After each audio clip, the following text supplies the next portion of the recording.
कसं काय मंडळी, हाय बरं काय चाललंय माझ्या सख्यानी सख्यानो. अहो आजकाल लय थंडी वाजते ना, म्हणून ना हातरुणातनं बाहेर निघू वाटत नाही. त्यामुळे व्हिडिओ बनवला नाही, त्यामुळे मी टाकला नाही, त्यामुळे तुम्हाला तो बघायला भेटला नाही. हा आता सगळं जाऊ दे. आज चला तुम्ही माझ्या बरोबर आहे ना मस्तपैकी वास्तुक शांती पूजाला चला. तुम्हाला नवीन नवीन करकरीत घर दाखवतो. त्याच्या अगोदर माझी नवीन नवीन करकरीत साडी बघा. मला लय साडी आवडते. एक तर ना आम्हाला आज वास्तुक शांतीला म्हणजे माझ्या चुलत नंदेच्या मोठ्या मुलीच्या वास्तुक शांतीला जायचं होतं. तुम्हाला समजलं ना काहीतरी मी बोलले ते अंडागुंडू. तर त्याच्यासाठी एकदम ड्रापचिक मध्ये कडक मध्ये तयार झालेली होती. बाईक वरून 2 तासाचा प्रवास होता, म्हणून हलकी एकदम अशी मऊ मऊ गुबू गुबू छान छान साडी नेसलेली आणि मी पण अशी भरी भरी दिसत होती. आणि कुंकवाशिवाय नवरोबाला कपाळावर लावल्याशिवाय काही चालू होतं का? आपला काय बोलतात प्रवास चालू नाही झाला पाहिजे ना. अरे कपाळावर नवरा लावला तर गळ्यातला नवरोबा वाकडा तिकडा झाला ना. अहो म्हणजे मंगळसूत्र एकमेकात गुंतलं ना. भारी आहे ना. मला हे मंगळसूत्र माझ्या आवडीचं मंगळसूत्र आहे. ते बोरमाळ असते ना त्याचं ते मंगळसूत्र आहे. लय बडबड झाली. आता एकदाच घरातनं बाहेर निघायचं म्हणून सगळे तयार होऊन घरातनं बाहेर लावले. स्वामींचा आशीर्वाद घेतला, स्वामींचा अंगारा लावला. मस्त दिसते ना मी. छान छान छान छान माझी पिंक पिंक पिंक लिपस्टिक. अहो सगळं तयार झालं, पण मेन गोष्ट विसरली ना. वास्तुक शांतीला गिफ्ट द्यायला, भेटवस्तू द्यायला आम्ही कार्ड घेतलेलं टाळा लावल्यानंतर आठवलं की ते कार्ड घरातच राहिलं.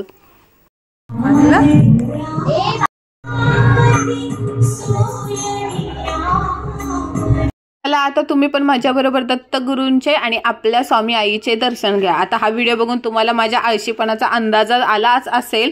हा व्हिडिओ आहे दत्त जयंतीचा आणि मी तो आज 4 दिवसानंतर पोस्ट करते. आता आम्ही सकाळी लवकर निघालेलो होतो, त्यामुळे सत्यनारायणची पूजा झाली नव्हती, पण सत्यनारायणचं डेकोरेशन खूप छान झालेलं होतं. आम्ही निघाल्यानंतर सत्यनारायणची पूजा झाली असेल, म्हणून तोपर्यंत आम्ही आपल्या दत्तगुरूंचे आशीर्वाद घेतला. आमच्या घराच्या म्हणजे गल्लीच्या बाहेर निघाल्यानंतर हे ग्रामस्थ देवस्थान बोलला तरी चालेल.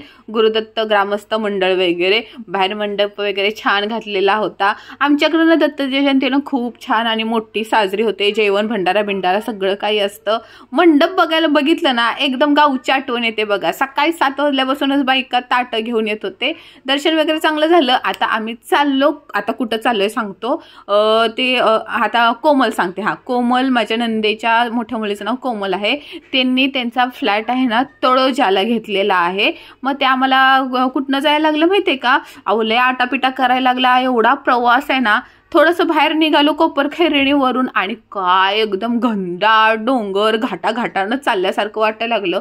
आणि घरात एवढी थंडी वाजत होती, बाहेर गेल्यानंतर असं उन्हाचा तडाखा लागला ना. असं वाटत होतं ऊन कानाखाली चपाचप फटके देते. आणि अर्धा रस्ता चांगला, अर्धा रस्ता खराब. तरी पाय मी काय हिरोईन टाईप मध्ये नाही, एकदम डाकू वाटत होतं तोंडाला स्कार्फ लावल्यानंतर, कारण का लयच ऊन लागत होतं. आणि हा रस्ता कसा वाटतं माहिती का, ते ज्योतिबाला जातो ना, ज्योतिबाच्या डोंगरावर तसा वाटत होता. भारी वाटलं पण.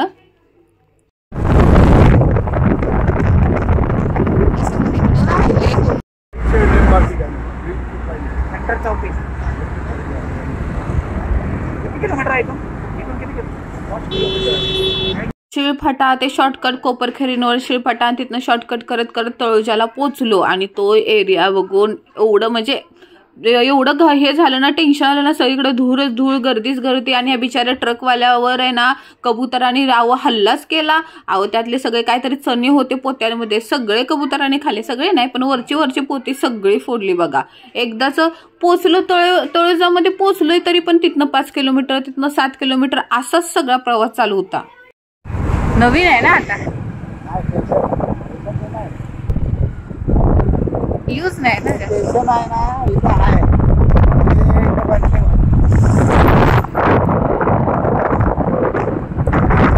तर लवकर घरात निघालेलो. काय नाश्ता पाणी काही केला पण नव्हता, जेवण होतं आणि पोटात एवढं गुडगुडू व्हायला लागलेलं. आणि त्यात 2 तास गाडीवर बसून कंबरेचा पाक भुगा झालेला होता. ते मेन तिथनं जे ग्रामीण टाईप मध्ये होतं ना गावच्या सारखं, तिथनं फुडालो. रस्ता खराब होता. पण जरा मेन तळोजामध्ये जिथं सगळं तयार होतं त्या नवीन बिल्डिंगी. हा तुम्हाला सांगायचं राहिलं, ह्यांचा फ्लॅट आहे ना सिडको मध्ये असतं ना त्याच्यामध्ये फ्लॅट आहे. त्यामुळे इथं सगळी नवीन वसाहत झालेली होती.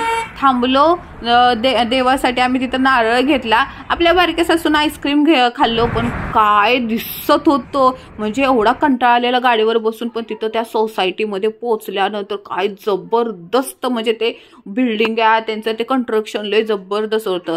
आणि त्या लिफ्टमध्ये जरा फोटो काढलं हो तेवढंच चालतं. आणि तिथं पूजेला पोचलो तर आमच्या 5-10 मिनिटं अगोदर माझी नंदूबाई तिथं पोचलेलीच होती. सत्यनारायणची पूजा झालेली होती. आम्ही पोचतो आम्हाला पोचायला एवढा उशीर झाला. दत्तगुरु पण आले व दत्त जयंतीनिमित्त. ही आहे कोमल, हिचं हे नवीन घर आहे आणि हिचीच घरची पूजा होती. थांबा आता पुढे तुम्हाला तिचं कारभारी पण दाखवते कुठं बसलेत काय बसलेत. आता पाहुणे मंडळी जरा विस्कटलेले होते. आम्ही जाईपर्यंत विस्कटलेले म्हणजे जरा इकडे तिकडे पसरलेले होते. पूजा झालेली होती, सगळेजण जेवत होते, अर्धे पाहुणे घरी निघून गेलेले. एवढा आम्हाला पोचायला उशीर झालेला होता. सत्यनारायणचे आशीर्वाद घेतला, नवग्रहांचा आशीर्वाद घेतला, ह्यांचं घर सुख समृद्धीने भरू दे म्हणून असा आशीर्वाद मागितला देवाकडे. आणि हा आहे देवारा. काय जबरदस्त देवार आहे, तुम्हाला दाखवते. हे होम टूर करते तुम्हाला घराचं. त्या अगोदर ओटी बिटी भरू दे. आता कसं झालं, ह्यांनी नवीन फ्लॅट घेतलाय त्यामुळं अख्खं फर्निचर घरामध्ये करून ठेवलेलं आहे. त्यामुळे भेटवस्तू काय द्यायची काय कळतच नव्हतं. मग त्याच्यापेक्षा आम्ही आपलं ते कार्ड म्हणजे गिफ्ट कार्ड वगैरे असतं ना तेच टाक. हे बघा घेतलंच आधी घेऊन इथे चिटके काय काय टाकलं जगन्नाथ. आम्ही तिला ओटी भरताना नंदूबाईनं तिला कार्ड द्यायचंच विसरलं. त्यांनी त्या कार्डवरती नाव लिहिलेलं नव्हतं का ती चिटकवलेलं नव्हतं. नंदूबाई त्यांच्याच घरातला भात घेऊन ते कार्ड चिटकवत होते. आपले मराठी ऍडजस्टमेंट आपला काय तो काय बोलतात तरीका कार्ड चिटकवायचा. कारभाऱ्यांनी नाव वगैरे टाकलं. तिच्या कारभाऱ्यांचं नाव आहे म्हणजे तिच्या मिस्टरांचं नाव जगन्नाथ आहे. ते सगळं काम केलं आणि म्हणलं आता ओटी भरूया. नशीब घरातनं टाळा लावल्यानंतर तरी मला आठवलं की बाबा ती भेटवस्तूचं कार्ड घ्यायचं राहिलंय. नाही तर इकडं तिच्या घरी पोचल्या मला आठवलं असतं ना, बिना कामाच्या मला शिव्या बसल्या असत्या. बघा मस्त तिची वटी वगैरे भरली. तिला म्हणलं तू ह्या पैशाने म्हणजे त्या कार्डने तुला जे आवडेल ते वस्तू वगैरे घे. तर हा असा आमचा वटी भरणीचा हळदी कुंकवाचा सगळा काही कार्यक्रम झाला.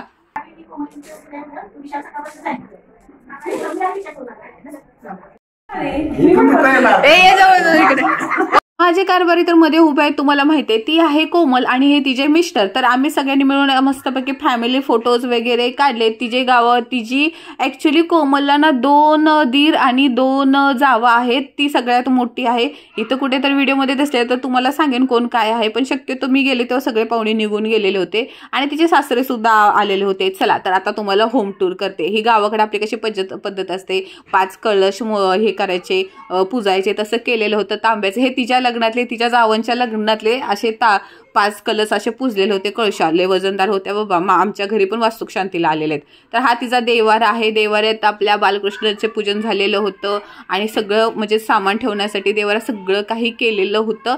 बाहेर पहिल्यांदा असा हॉल लागतो. हॉलमध्ये फॅन फर्निचर टीव्हीसाठी म्हणजे ते LED TV वगैरे सगळं काही केलेलं होतं. आता किचन दाखवते. किचनमध्ये पण स्टोरेजचं भारी प्रमाण. तुझ्या किचनमध्ये येतो एकदा ये की नाही इकडं.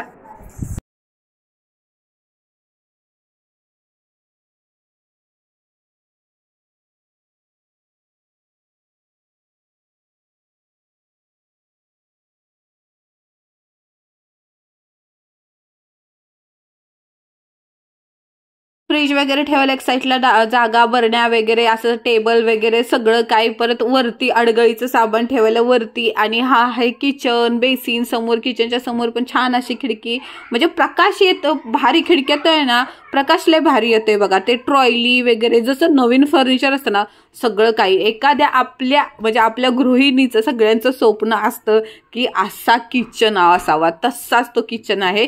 तात्पुरतं त्यांनी शेगडी गॅस ते वरच्यावर ठेवलेले आहेत. राहायला 10-15 दिवसानंतर येणार आहेत. समोर दिसे ना, समोर संडास आणि बाथरूम असं समोर दिसे. संडास त्याच्या बाजूला बाथरूम आणि इकडं बेडरूम आहे. म्हणजे पहिल्यांदा बेडरूममध्ये हॉलमध्ये एंट्री, नंतर किचनमध्ये, किचनमधून बेडरूममध्ये. छान काय आपण ड्रेसिंग टेबल खुलू नकोस.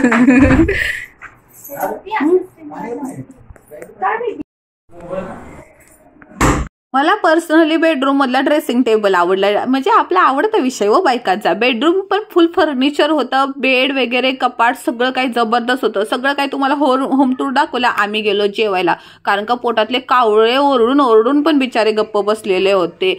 आओ गुलाबजाम, 2 प्रकारच्या भाज्या, पुरी भात सगळं काही होतं. नंतर आपला पाहुणचार वगैरे घेतला आणि परत एकदा आपल्या ड्रेसिंग टेबलकडे आवडलं, कारण का मला आवडला ड्रेसिंग टेबल. आता पाहुणचार असला कार्यक्रमाला पाहुणचार तर होतोच.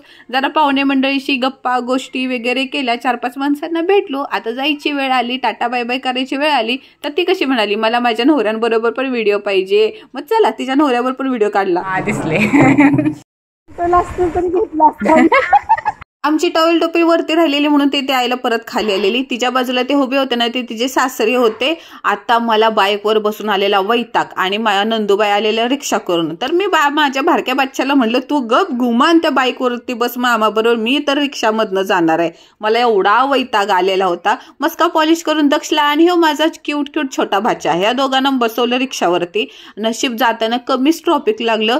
5 वाजलेले तरी पण थोडीशी हळूहळू थंडी वाजायला लागलेली. तर जाता जाता आम्ही तो खारघरवरनं जाताना ते काय बोलले माहितीये का, की इथं ना हे आहे इस्कॉन टेम्पल, म्हणजे ते मंदिर आहे ना इस्कॉन, तिथे जाऊया म्हणून. आणि तिथे काहीतरी नरेंद्र मोदी म्हणजे आपले पंतप्रधान आहे ना, त्यांनी उद्घाटन केलेलं होतं ना. मग पहिल्यांदा गेलो, हातपाय स्वच्छ धुतले आणि तुम्हाला दाखवू शकत नाही कारण का मंदिरामध्ये रेकॉर्डिंग म्हणजे व्हिडिओ अलाउड नव्हता. तर हे बाहेरचं तुम्हाला दाखवते. श्रीकृष्णाचं काही काही त्यांनी केलं, कोणत्या कोणत्या लीला केल्या ते सगळे फोटोतर्फे लावलेले होत्या. आणि सगळ्यात मला काय आवडलं माहितीये का, आपल्या कृष्णाच्या पायाजवळच्या ना मला एक फूल आशीर्वाद म्हणून दिलं, म्हणजे आम्हा 4-5 जणांना सगळ्यांनाच दिलं. छान वाटलं. आणि तिथे प्रसादाच्या ह्याच्यात भात होता. तर हे सगळं झालं आमचं दत्त जयंती दिवशी वास्तुक शांती पूजा. तळोजाला गेलो, 2 तासाचा प्रवास, थकले, एकदम वाईट बेकार परिस्थिती झाली. परत खारघरवरती आम्ही राधाकृष्णाचे दर्शन घेतले इस्कॉन मंदिरामध्ये. आता नंतर घरी आलो. आता हा दुसऱ्या दिवशीचा व्हिडिओ आहे. 2 दिवसाची व्हिडिओ तुम्हाला एकत्र करून टाकते. काय टिकी टाकायचं म्हणलं, एकदमच टाकावं. आता झालं असं, आपली ही बारकी सासू आहे ना, ह्याच्या शाळेमध्ये फॅन्सी ड्रेस कॉम्पिटिशन आहे. मग दरवर्षी आम्ही काय तिच्यासाठी फॅन्सी ड्रेसमध्ये कायम भाग घेतो.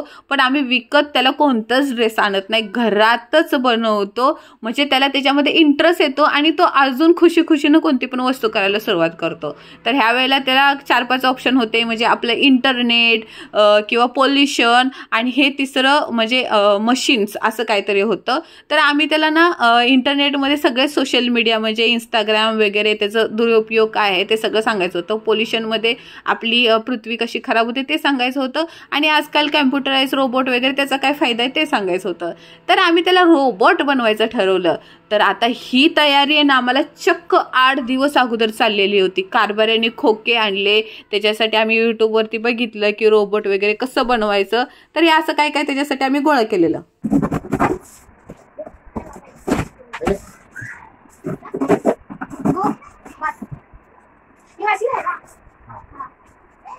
हे मी 2-3 वेळा अनुभवले. आम्ही जेव्हा घरातच करायला घेतो ना त्याला फॅन्सी ड्रेस कॉम्पिटिशनची तयारी, तेव्हा तो एवढा इंटरेस्ट देऊन प्रत्येक गोष्ट करतो ना, त्याचं तो भाषण तयार करतो, सगळं तयार, हावभाव कसे बोलायचे ते सगळं आम्ही त्याला, म्हणजे कारभारी जो ड्रेस आहे तो बनवून देतात. बाकीचं भाषणाचं माझं काम असतं, त्याला भाषण कसं शिकवायचं, चालायला कसं शिकवायचं ते सगळं शिकवतो. मग तो अजून इंटरेस्ट न करतो. माग जा, चालत या असं, हॅलो आय एम असं कर, बोल. आता असं करून दाखव, hello I am Daksh robot करून दाखव. दाखव Daksh, hello I am Daksh robot.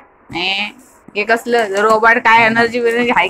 एक दिवस ते खोकी जमवण्यातच गेले. म्हणजे पहिला दिवस तर त्याला काय तयार करायचं, म्हणजे कोणत्या फॅन्सी ड्रेसमध्ये कोणतं सब्जेक्ट घ्यायचा ते जे विचार करण्यात गेलं ते ठरवलं. परत रोबोट बनवायचं कसं ठरवलं, त्याच्यासाठी व्हिडिओ बनवले. 2 दिवस त्यात गेले. 3रा दिवस बॉक्स आणण्यात गेला आणि 4था दिवस ते कापी नुसतं असं बनवून ठेवलं. आणि 5व्या दिवशी मग सगळी तयारी, म्हणजे त्याचं आमच्याकडे सिल्वर कागद नव्हता आणि एवढा सिल्वर कागद आणायचं एवढ्या मोठ्या बॉक्सला, म्हणजे फ्रीज सारखा तो बॉक्स होता, तर लय महागात पडला असतं. म्हणून आम्ही व्हाईट पेपर लावायचं ठरवलं. चिटकून दिलं, बाकीचं काम त्याचं त्यालाच करायला सांगितलं. म्हणजे तू कर. म्हणजे जेव्हा स्वतःचा जीव अडकतो ना कोणत्या गोष्टीत, तेव्हा माणूस अजून इच्छेने किंवा अजून आपला जीव ओतून काम करतो. मग हे त्यालाच करायला सांगितलं आणि त्याला ते करता करता एवढा इंटरेस्ट आला ना, एवढं काळजीपूर्वक तो पेपर चिटकत होता, कलरचं काम करत होता, सगळं काही छान करत होता. कारभाऱ्याने अक्षरशः हा बॉक्सचा रोबोट दिसण्यासाठी रोज संध्याकाळचे 1-2 तास ह्याच्यावरती काम केलेलं आहे. आणि मी त्यांना आयडिया देतच होती की असं करा तसं करा म्हणजे रोबोट वाटेलच. आम्ही अक्षरशः ते रोबोटचं डोकं तयार केलं ना, त्याच्यावरती पाणीपुरीवाल्याकडून बॉक्स आणले, त्याचं कान आणि डोक्यावरती ते असं केलं, म्हणजे त्याला रोबोटचा लुक दिला. आणि म्हणलं आता नाव काय द्यायचं, तर नाव आम्ही दिलं 2024 दक्ष रोबोट म्हणून. ते दक्ष रोबोट कमी आणि ते चिट्टी रोबोट आहे रजनीकांतचा, तसा मला लुक आलेला. आणि हे आलं ना आमचं बिरमोट जाऊबाईचं, तर ते कसं म्हणते मला पण दादासारखं करायचंय. रोबोट कमी आणि एखाद्या रानातलं भुसगावणं जास्त वाटत होतं. आता तू बोल, hello friend I am a robot असं बोल. अरे हाते खाली हाते. अरे माझ्या कुकरची शिट्टी काय बंद व्हायला काय होते तुला? दाखव. मी बोलतो हॅलो फ्रेंड असं कर. Hello friend, hello friend, hello.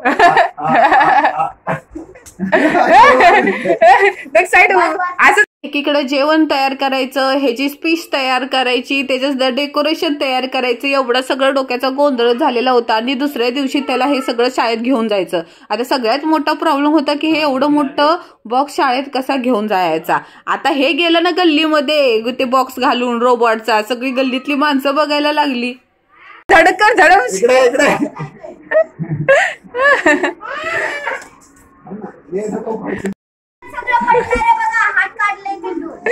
ते चपट झालं robot. Military company areas and health care. Military company areas and health care. आता दुसऱ्या दिवशी शाळेत जायच्या अगोदर मला त्याची स्पीच आहे ना परत एकदा रिव्हिजन करायचं होतं. हा त्याचा मित्र वेद आहे, तो स्टॉप पोल्युशन म्हणजे पृथ्वी बनलेला आहे, त्याच्यावरती काय काय दुष्परिणाम होतात ते सांगत होतं. तर इकडे ह्याचं रिव्हिजन घेत होती, तो पण आला की माझं पण रिव्हिजन घे. आणि हे दक्षची स्पीच आहे ना त्याच्यात त्यानं अक्षरामध्ये लिहिलेलं आहे, हे त्याचं अक्षर आहे. आता चला, आता दक्ष झालं, आता एक वेदचं बनवूया. हे वेदचं अक्षर आहे आणि त्याची स्पीच थोडक्यात ऐका. Get into our water, they hurt the animal that live in it and make the water not safe to use. Bad gases, lung problem like asthma. Good, thank you. इसका मतलब पता है? मतलब पता है क्या होता है? धन्यवाद. नहीं, थैंक यू का नहीं, इस स्पीच का. अच्छा, स्पीच का मतलब नहीं. रट्टा मारलाय श्री रट्टा. चलिए, ही वेदची पृथ्वी आहे. आता दक्षला मी त्याच्यासाठी वेळ काढलेला होता, सकाळची लवकर कामं आवरलेली, जेवण टिफिन वगैरे सगळा बनवून ठेवलेला होता. आणि त्याचं कसं आहे दक्षचं, जर असला काही कार्यक्रम असेल, फॅन्सी ड्रेस किंवा परीक्षा असेल, त्याच्या पोटात दुखतं म्हणजे दुखतं. सकाळ सकाळ त्यानं डोकं खाल्लेलं की माझ्या पोटात दुखते. कसं तरी त्याला शांत केलं, एकदम त्याच्यामध्ये कॉन्फिडन्स आणला की चल घाबरायचं नाही, काय नाही, समोर कोण पण असू दे, डोळे बंद करायचं, स्वामींचं नाव घ्यायचं, असं सगळं काही त्याला शिकवलं. त्याच्यामध्ये कॉन्फिडन्स आला. आणि तुम्हाला गमतीची गोष्ट सांगू का, तो म्हणजे ज्युनियर KG प्ले ग्रुप पासून फॅन्सी ड्रेसमध्ये भाग घेतो आणि कधीही त्याचा ना पहिला आणि दुसरा नंबरच येतो, तरी पण तो घाबरतो. असं हॅलो फ्रेंड, असं असं हाल असं. Hello friend, hello, I am a Daksh robot. असं हा Daksh robot. Daksh I am a robot. Robot करताना कसं करशील? Robot, I am a robot. Hi, I am a robot. Robot कसं बोलतात? मशीन. मशीन. गुड. परत एकदा बरोबर बोलस. Machine. Automatically machine. Second time computer. कसं कर कम्प्युटर? I program. असं I program by computer. Computer वर जोर दे. कम्प्युटर. कम्प्युटर. तर हा रोबोट आहे, तर त्याला रोबोटच्या आवाजातच स्पीच बोलायची होती, म्हणजे जरा समोर शिक्षकांवरती प्रिन्सिपलवरती इम्प्रेशन पडल हा माझा हेतू होता. म्हणून त्याच्याबरोबर मी सुद्धा ऍक्शन करत होती. कधी कधी मला असं वाटतं ना मीच त्याच्या शाळेत जाऊन बसावं. अर्धा अभ्यास तर मलाच सगळा त्याचा पाठ झालेला आहे. पण जाऊ दे, पोरांच्या पाठी एवढी मेहनत घ्यायलाच लागते. तर सगळं काही शिकवून झालेलं होतं. एकदाच बोलून झालं ना, I am a Daksh robot, बस. त्याच्यानंतर पण जमलं बरं का माझ्या पिल्लूला. एकदा त्याच्या मनातली भीती गेली आणि तो एवढा व्यवस्थितरित्या करायला लागला ना, म्हणजे त्याला असं वाटत होतं की पहिल्यांदा की अडकून कसं बोलू, टीचरला वाटेल की मी चुकतोय. म्हणलं त्याला समजवलं चुकत नाही, रोबोट असेच बोलतात. त्याला 2-3 व्हिडिओ दाखवले आणि त्याच्यानंतर जो कॉन्फिडन्स आला ना त्याच्यामध्ये. I have completely moved in the environment around in the environment. हा. Thank you, My dear friend and teachers. my friends and teachers. Sorry. Thank you, my dear friends and teachers. Thank you, my dear friends and teachers. Bye, bye. Bye, bye. हा, हे शेवटी. तर मग म्हणूनच मंडळी ह्या आठवड्याभराच्या उचापतीमुळे मला व्हिडिओ टाकायला खूपच उशीर झाला. तोपर्यंत मला तुम्ही इंस्टाग्रामवर लवकरात लवकर पळत जाऊन फॉलो करा, धावत पळत जावा, आत्ताच्या आत्ता जावा. आणि मी ह्या तोपर्यंत पृथ्वीला आणि आपल्या क्यूट रोबोटला शाळेत घालवून येते. बाय.